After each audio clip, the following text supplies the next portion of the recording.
O grande debate de hoje começa agora. O quadro é um grande sucesso na CNN americana. Aqui temos como objetivo apresentar temas relevantes com visões diferentes sobre o mesmo assunto. Tudo para você construir a sua opinião, a sua forma de pensar. Os debatedores têm total independência e a opinião deles não reflete a posição da CNN. Participam comigo a advogada Gisele Soares e o advogado Tiago Anastácio. Bom dia aos nossos dois debatedores. Bom dia, Rafael. Bom dia. Mesmo diagnosticado com a Covid-19, o presidente Bolsonaro afirma que o isolamento social adotado em estados e municípios foi superdimensionado. Vamos ouvi-lo. Eu fui muito criticado pelas minhas posições no passado. O objetivo final do isolamento social não é dizer que você não vai contrair o vírus, é fazer com que esse vírus fosse diluído ao longo do tempo para evitar que houvesse um acúmulo em hospitais por falta de leitos UTIs ou de respiradores. Então essa foi toda a estratégia montada no passado no tocante a isso. Bem, logo depois, o Supremo Tribunal Federal decidiu que essas medidas de isolamento ou não, entre outras, seriam privativas de governadores e prefeitos. O presidente da República, basicamente, passou a ser um órgão que repassava dinheiro, recursos para estados e municípios, como regra. Gisele e Tiago, o presidente tem razão ao dizer que o isolamento social foi superdimensionado? Começo com a Gisele. Bom dia. Bom dia. Quando começamos justamente essa luta, essa corrida contra a pandemia, houve uma série de discussões, eu mesma participei aqui de alguns debates que discutiam justamente formas de isolamento. Havia a discussão entre aqueles que defendiam a forma de isolamento vertical, isto é, somente o isolamento daqueles componentes do grupo de risco, daquelas pessoas pertencentes aos grupos de risco, pessoas mais idosas, pessoas com comorbidades, e havia aqueles que defendiam o isolamento horizontal, ou seja, realmente o isolamento de todas as pessoas, ressalvadas somente aquelas que exercessem funções essenciais, profissões com funções essenciais. Acabou preponderando justamente a adoção do isolamento horizontal por todos os estados e municípios, cada um ao seu tempo, à medida, então, que o vírus foi contaminando as cidades e os estados no Brasil de forma diferente, em tempos um pouco diferentes.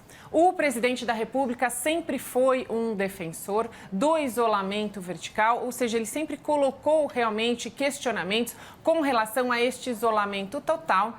Isso porque baseado justamente em alguns fatos, em algumas premissas. Uma delas, a de que o isolamento ele serviria para o achatamento da curva de contaminação. Desde o início da pandemia, havia a notícia de que este vírus tinha baixo índice de letalidade, mas altíssimo índice de contaminação. Portanto, que muitas pessoas seriam contaminadas e que poucas pessoas atingiriam estados graves ou, infelizmente, acabariam morrendo por conta do vírus que, ao longo do tempo, acabou se mostrando realmente como um propulsor de comorbidades que já acometiam as pessoas antecipadamente. Então, nesse sentido, o presidente ontem fez uma manifestação muito serena, muito ponderada e, em dado momento, justamente retomou essa situação que, na visão dele, poderíamos ter feito outra forma de isolamento, de um isolamento mais brando e não um isolamento horizontal ou mesmo lockdown adotado por algumas cidades e ressaltou também essa decisão do STF que garantiu a competência concorrente, então deu aos estados e municípios essa possibilidade de determinarem em suas localidades qual seria o isolamento adotado. Tiago, vou repetir a pergunta para você. O presidente tem razão ao dizer que o isolamento social foi superdimensionado? Ele, antes de mais nada, bom dia, Rafael. Bom dia, Gisele. Não é que se ele tem razão ou se ele não tem razão. Talvez o problema seja um pouco mais embaixo e um pouco mais grave.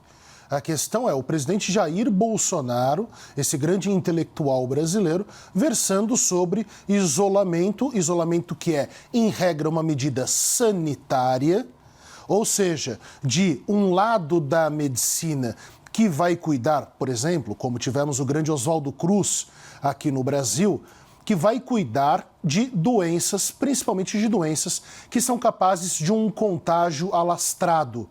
O presidente Jair Bolsonaro, ele tem a opinião dele, da mesma forma que eu tenho, você, Rafael, tem, a Gisele tem, sobre as viagens espaciais para Marte. Nós até podemos ter a nossa opinião, mas é sempre melhor falar com um técnico, um engenheiro de propulsão de foguetes e também de viagens espaciais.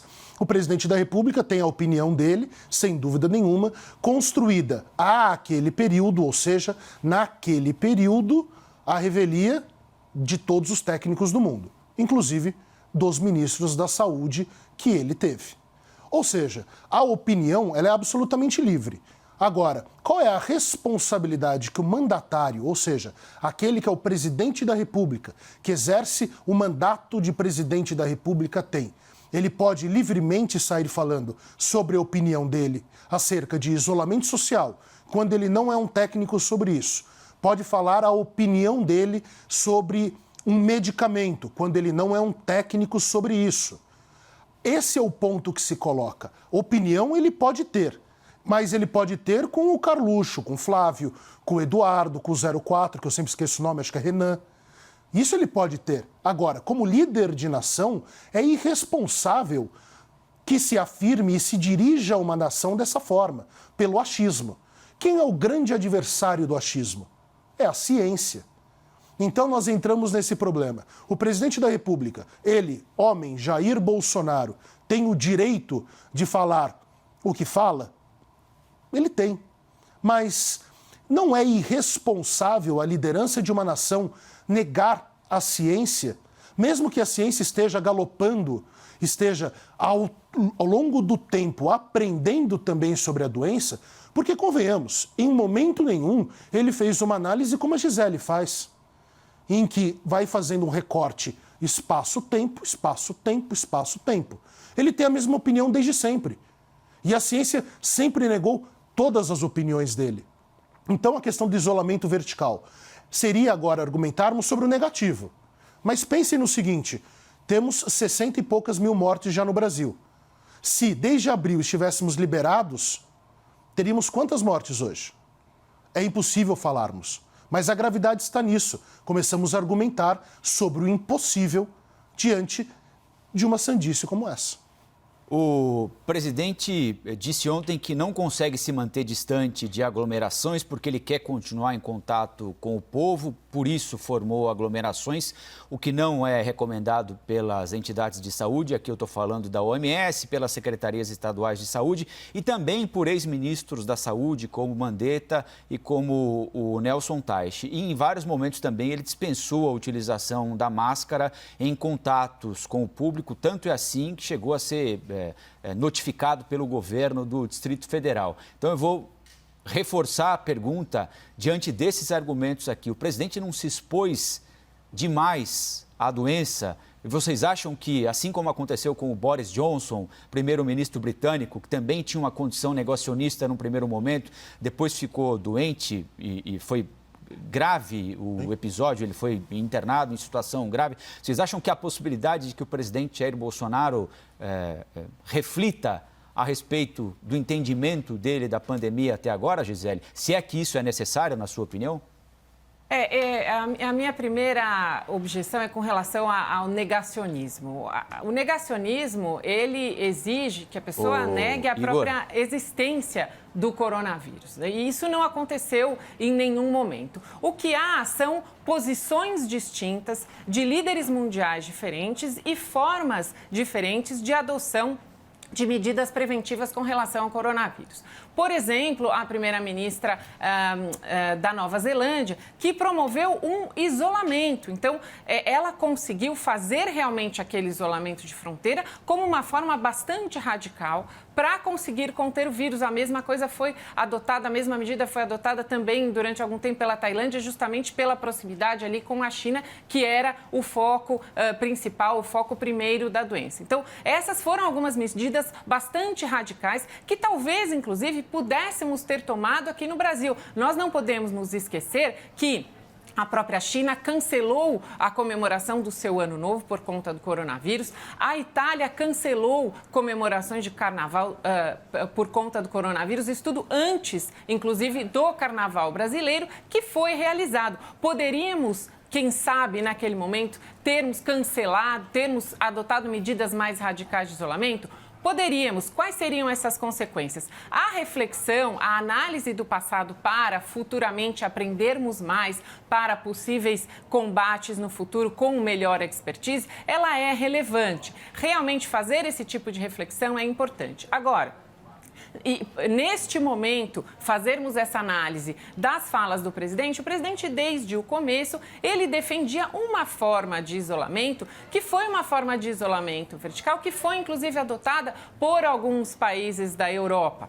Então, não existia um negacionismo, existia simplesmente uma forma diferente. E não temos como saber se esse isolamento vertical não teria sido melhor ou teria sido mais benéfico ou não teríamos condições talvez tão nefastas na economia hoje em dia. Essa reflexão, isso caberá realmente aos cientistas, é importante que isso seja analisado para que aprendamos com este passado para um futuro, para futuras outras situações de crise que, infelizmente, provavelmente iremos viver.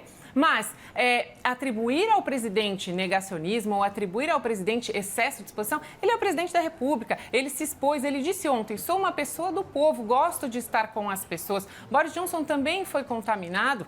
E todos, de novo, estamos expostos. Infelizmente, não há ainda uma vacina, não há ainda um remédio seguro. Os tratamentos são tratamentos alternativos, são tentativas. E essa é uma posição absolutamente coerente do presidente. Não entendo como irresponsável, nem como negacionista. Tiago? Vamos lá. Se isso não é ser negacionista, vamos pegar o histórico do presidente da República. Ele disse que era uma gripezinha, que não era nada grave. Se isso não é negar uma doença que já se sabia matava muito ao redor do mundo, e o presidente da República tendo como chefe de nação 2 meses de vantagem para organizar o Estado, coisa que ele não fez, porque ele já começou a briga com os políticos governadores, antigos aliados dele nesse período. Se isso não é irresponsável, eu não sei o que é. Se sair proclamando a questão da droga, da hidroxicloroquina ou da cloroquina, tanto faz. Para o debate, pelo menos, tanto faz. Sem nenhum lastro científico e afirmando que aquela seria a medicação que curaria o coronavírus. Se eu sou um líder de nação e digo que a solução está num remédio sem comprovação científica, gerando corridas às farmácias, gerando aquele buziles, aquele fuzuê que é típico do Brasil, isso eu estou não sendo negacionista, eu estou sendo ignorante mesmo. Agora, vejam só o problema que nós temos, Gisele. Vejam a situação que nós temos. 65 mil mortes. Isolamento vertical. Me fale um país da Europa que adotou e não voltou atrás, porque deu errado. A gente não sabe o nome. A gente fala dos países da Europa, mas qual o país da Europa que adotou o isolamento vertical, que não teve que voltar atrás em razão do agravamento? Você vai se lembrar dos debates, eu acho que até estava debatendo com a Renata aqui, quando eu falava, a minha preocupação não é o isolamento. A minha preocupação fundamental é a seguinte, quando reabrirmos, haverá possibilidade, ou grande possibilidade, razoável possibilidade, de termos que fechar, porque aí a economia quebra. E nós estamos com esse problema agora. Vejam os números, são 1.000 mortes por dia, Gisele. 1.000 mortes. O presidente da República negou a gravidade.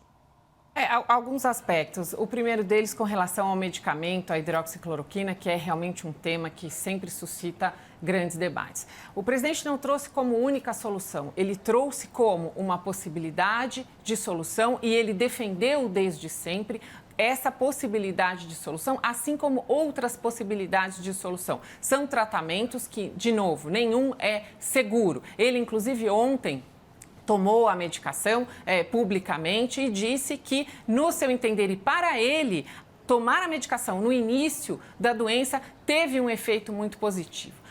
Nós precisamos lembrar, Tiago, que a autonomia para as medicações, para a adoção de medicações, para a adoção de tratamentos, ela é dos médicos. Isso foi adotado desde sempre no Brasil. Então, há uma autonomia, o que nós devemos exigir é que haja todo um apoio para que o médico analise aquele paciente e prescreva para aquele paciente as medicações que ele, no seu entendimento e com o seu conhecimento científico, entende que são as melhores e as mais adequadas. Infelizmente, não há uma medicação única que consiga combater esse vírus ainda.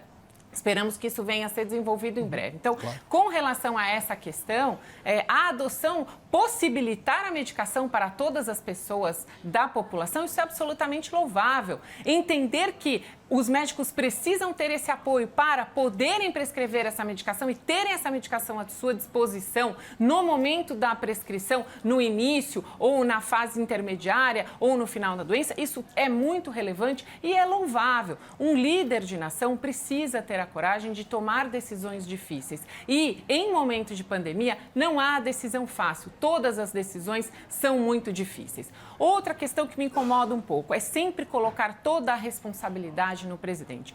Há uma autonomia de estados e municípios, a competência de estados e municípios, portanto, de governadores e de prefeitos, para adotarem as medidas que entendem mais adequadas. Tivemos, inclusive, Tiago, exemplos de lockdown determinado pelo Poder Judiciário.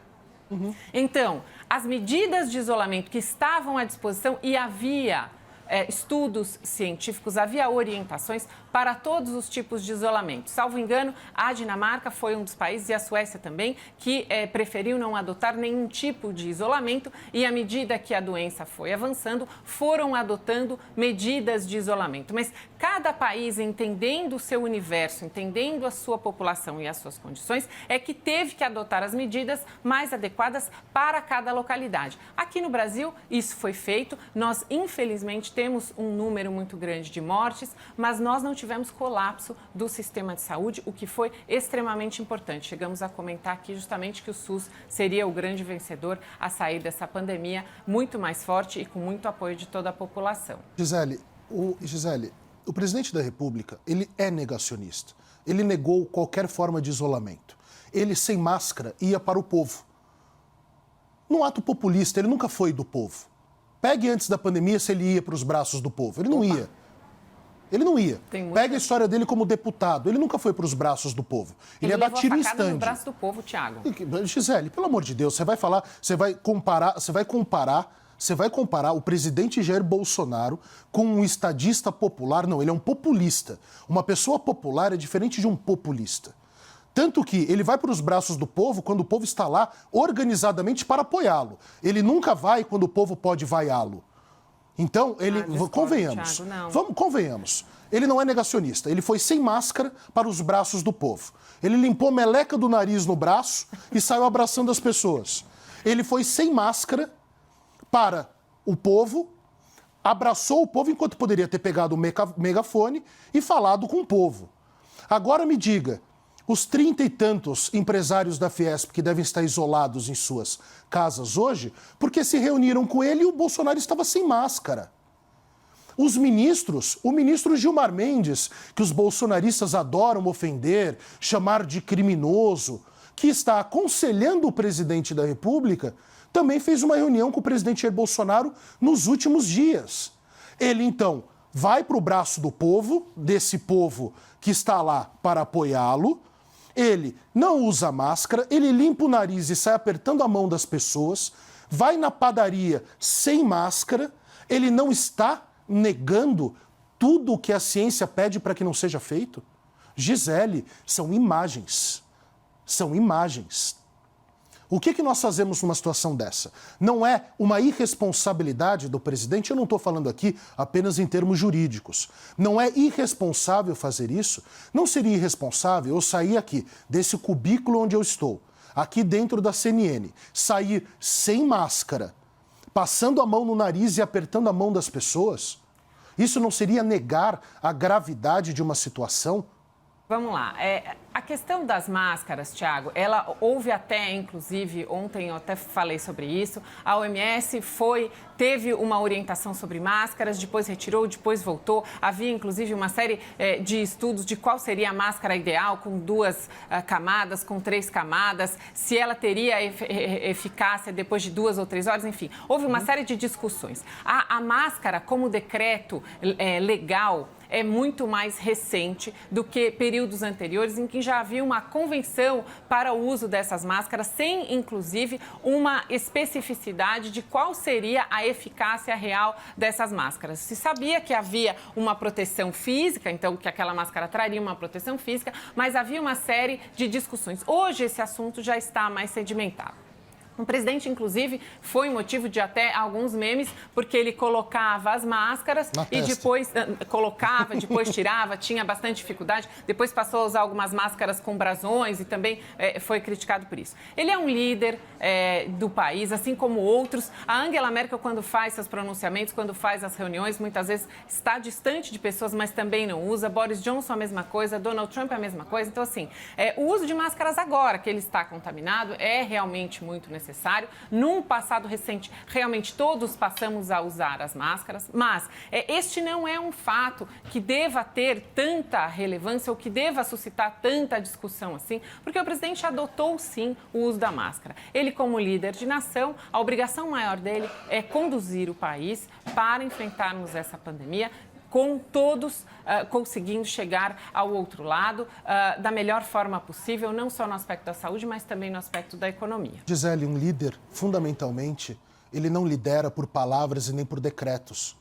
Ele lidera por exemplo. É o exemplo que ele tem que dar. E esse é o problema que nós vemos nas periferias, como aqui de São Paulo, onde está grande parte do apoio do presidente Jair Bolsonaro. Vamos nos lembrar daquela velha brincadeira do Tim Maia. É o único país do mundo que pobre é de direita, só no Brasil, né? Então vamos nos lembrar disso, que é fundamental. As pessoas não estão usando a máscara, estão se aglomerando. Se o presidente desde o início tivesse falado, usado a máscara, dado exemplo, se encontrado com as pessoas de máscara ou com o distanciamento da Angela Merkel, de 2 metros, 2,5 metros. A questão é o exemplo, a liderança é por exemplo. Thiago. Pois é, mas vamos falar... Ui, desculpa, posso falar, Rafael? Só nesse mesmo caminho aí, eu só queria propor uma pequena alteração no rumo do nosso debate aqui, porque o presidente Bolsonaro disse que o ministro interino da Saúde, Eduardo Pazuello, não vai ficar para sempre no cargo. Segundo Bolsonaro, Pazuello está completando 3 meses como interino e já deu uma excelente contribuição. Tiago e Gisele, o fato de o Brasil ter um ministro interino na saúde há 90 dias revela sobre a importância que o governo dá ao combate à pandemia da Covid-19? Revela que dá ou não dá importância a essa pandemia, Gisele? Sim, é claro que dá muita importância. E só retomando, a fala do presidente ontem foi uma fala extremamente serena, uma fala extremamente ponderada, uma fala de um líder de nação acometido pela Covid-19. Ele manteve o distanciamento, ele usou máscara durante todo o período em que deu a entrevista. Num dado momento, ele inclusive disse, olha, vou mostrar para vocês como eu realmente, verdadeiramente, estou me sentindo bem. Estou com a Covid, estou tomando a medicação, mas não me sinto tão mal, não estou tão acometido como outras pessoas. Ele, então, se afasta mais, pede, inclusive, para os jornalistas, afastem-se, afastem-se. Ele tira a máscara e mostra o rosto e diz, olha, vejam, estou bem, vou continuar trabalhando com todas as precauções. Todos que estavam ao meu redor ou que tiveram contato comigo farão o exame e realmente têm feito os exames e todos que estiveram com ele nos últimos dias tiveram resultados negativos. O Todd Chapman e a esposa com quem ele almoçou no dia 4 de julho, outros ministros com quem fez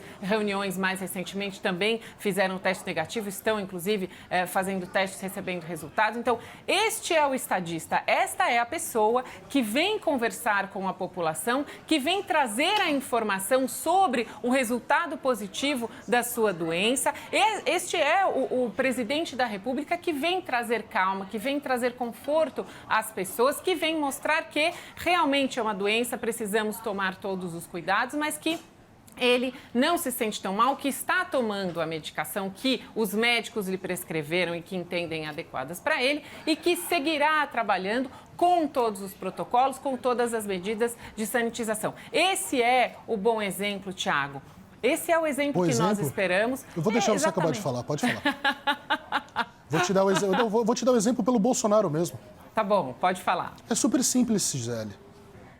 Agora que ele está doente, ele pede para as pessoas se afastarem, dá 2 passos para trás, para tirar a máscara.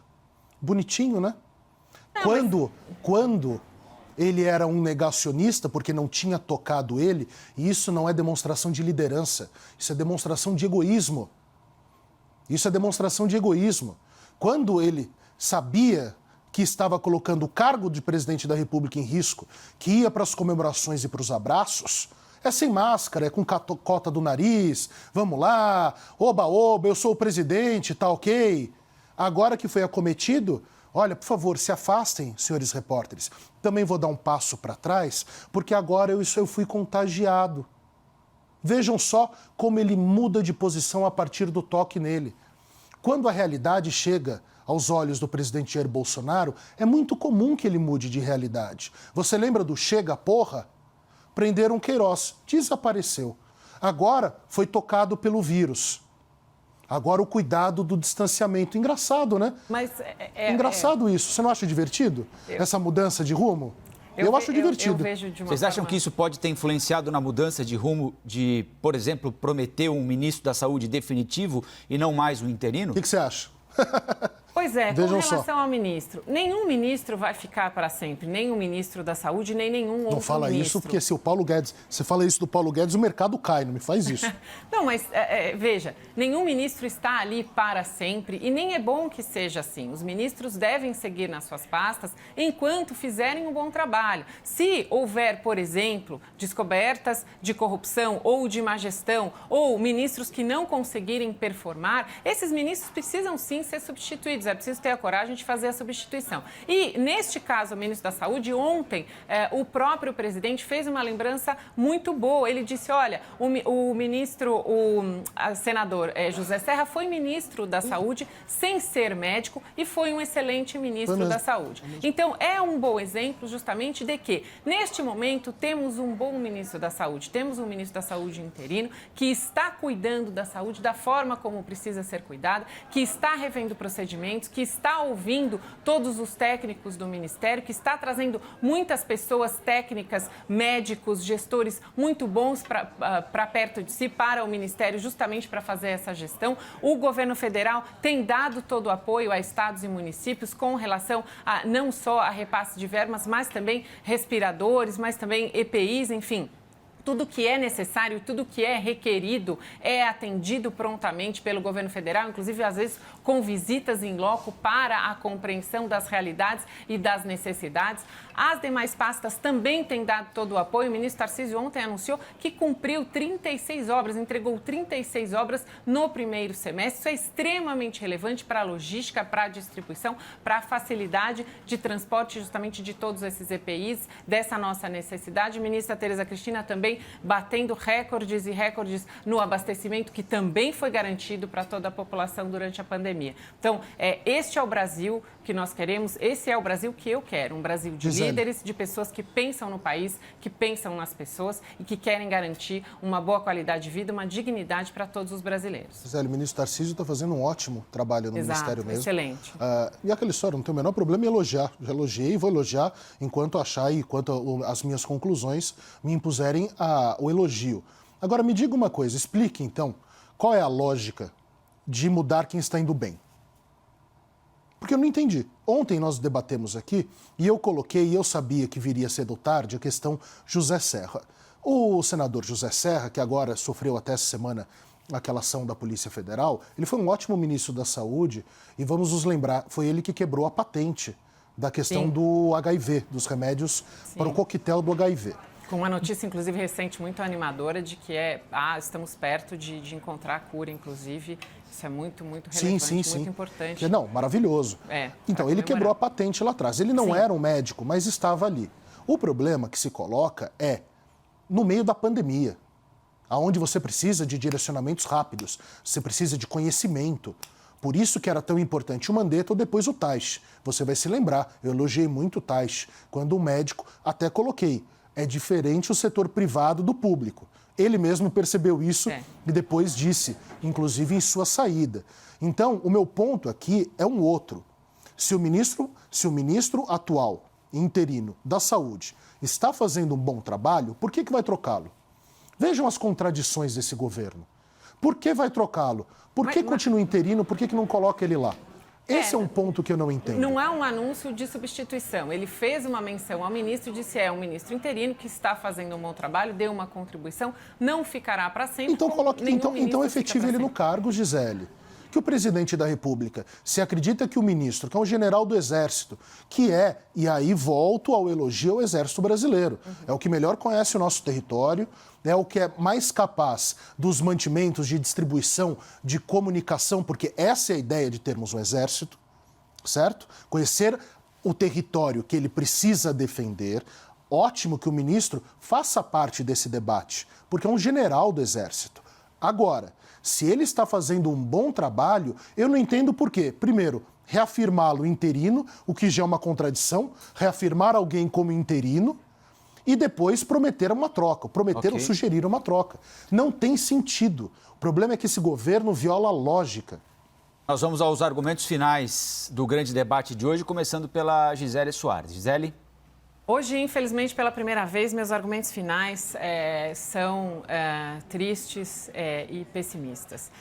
Li ontem na Folha de São Paulo uma coluna muito triste, com palavras muito fortes, que pediam a morte do presidente, que justificavam o porquê que seria bom para o Brasil a morte do presidente.